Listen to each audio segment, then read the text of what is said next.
Hey everyone, this is a special YouTube video for Gigi Grant. Hello Gigi, let me just put my phone here. Gigi was talking about just sharing on the, YouTube comments, so I'm assuming it's okay. If not, let me know and I'll take this video down. About a situation where basically she had expressed her feelings to someone she liked, someone that she's friends with, and she was afraid that she had scared him off, and they're talking still. She's trying to be patient, but it's not necessarily working. Now, I know you wanted to reach out, you wanted to book a call with me. Still do that, because obviously this is a video, so I can do my best. But as always, if you book a coaching call, it's a really divine kind of sacred space where you and we work together. I not only give you the advice that you might need in your particular situation, but through a lot of very deep healing practices, we look at what's going on inside that's blocking us from doing the things we need to do. Because I truly believe, especially when it comes to relationships, I know I talk about a lot surrender now, it's all the same thing. I truly believe that when it comes to relationships, most of us, we fucking know what to do.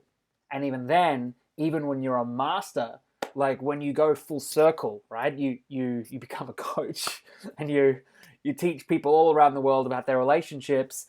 Ultimately, what ends up happening is you come full circle and you sort of realize that the more you know, the less you know, right? That's the cliche. But then you become comfortable not knowing. And so you almost teach as a coach to become more comfortable with not knowing. Now, in the comments, I did my best to answer some questions with her in the comments. Hello. And I said, it's time to let yourself be afraid.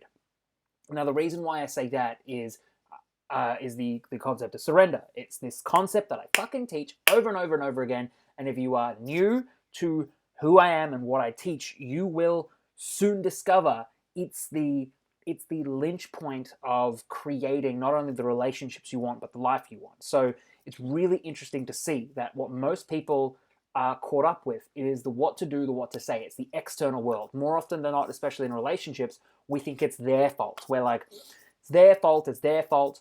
Why are they like this? But it's not, but here's the truth. I'm not going to say it's even your fault. I'm not going to say it's our fault. What I'm going to say is it's literally just cause and effect. It's like, it's the relationship between how you feel and the relationship between how they feel. Now, when I'm working with people one-on-one, I can't fucking work with them. I can give you all the advice on what to say and what to do and all this sort of stuff, but if you don't fucking do it, it's never going to fucking work, right? So what I find people is that they are, most of the time, there are two major things that are blocking them from creating the relationships that they want.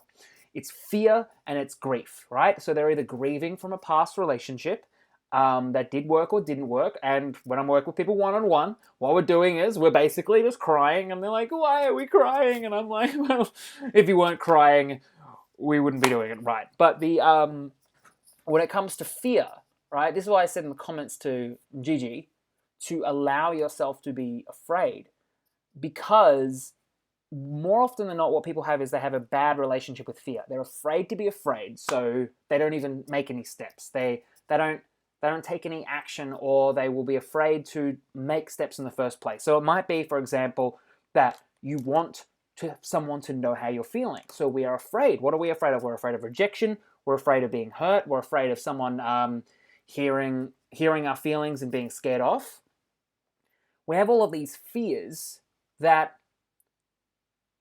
what's interesting about that is we're generally uncomfortable with being afraid, and we're uncomfortable with those results happening. So then we apply the concept of surrender, right? We always apply the motherfucking concept of surrender. Now, surrender, I teach this in these videos because it's something you can do at home.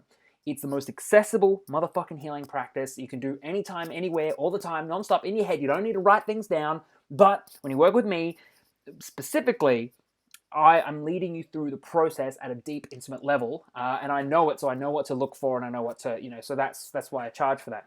But when you're surrendering to fear, you're basically saying, I'm not afraid to be afraid anymore.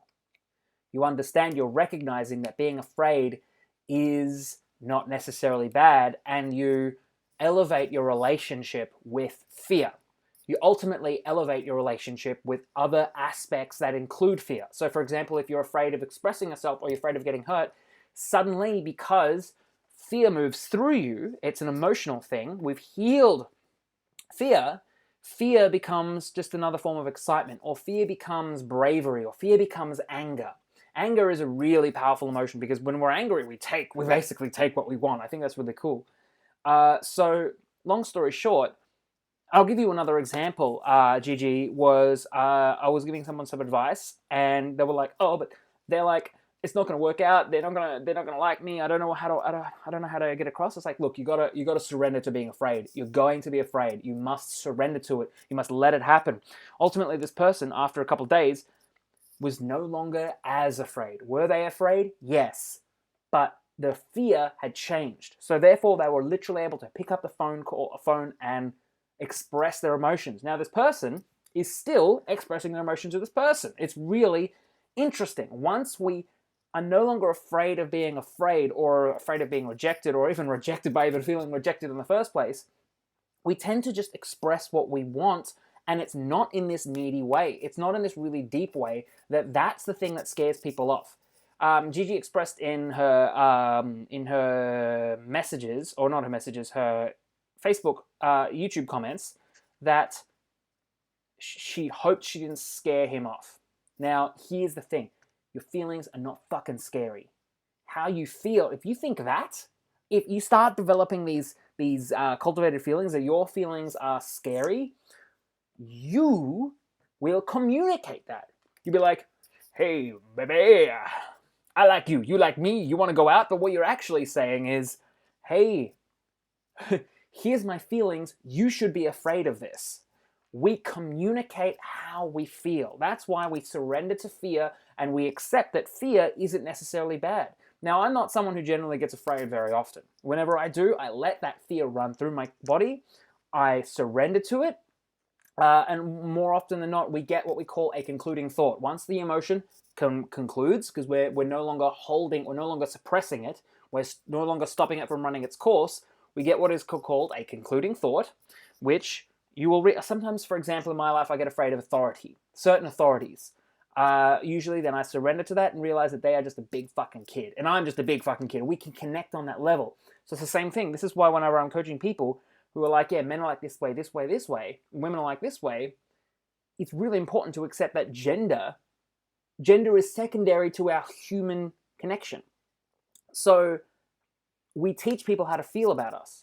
If you think that expressing your feelings is going to be scary, then you will communicate that. So part of your expansion, part of your growing up, part of you becoming the person you want to be is very much honestly accepting that you're going to have to express your feelings from time to time. When you surrender to the fact that you're afraid of expressing your feelings, you will ultimately realize at a deep level that you're always expressing your feelings. You cannot hide it. You, by telling him, right? This is to every motherfucker watching this video. You, by telling the person that you like them, you're expressing that you like them. You, by holding back and not telling that you like them, you are expressing that you like them, because they will sense it. It might not be an unconscious level. It might not be a conscious level, but they will sense how it is underneath, because your actions will dictate how you feel. They will show it, because your actions are dictated by how you feel. So at the end of the day, if you can't fucking hide how you feel, you might as well express it. And if you are afraid of expressing it, let yourself be fully afraid. Free up that emotional energy to communicate fully and deeply and say, "Hey, dude, I like you. Do you want to go out on a date? Have you seen this? Boy!" And they might be like, "Yeah, no," or "Yeah," or "Yes, I need more time." But you'll have more mental and emotional availability to see what they are really saying. Not that they don't like you, maybe they just need more time. So thank you so much for watching this video. As always, if you do want to book a call or anything like that, you can schedule it in the links in the description, or you can message me privately and I'll send you those links. The first call is always cheaper, and I will talk to you motherfucking soon about more stuff about surrender, dating, love, being the person you are meant to be through emotional healing and self-love. Mwah! Bye-bye.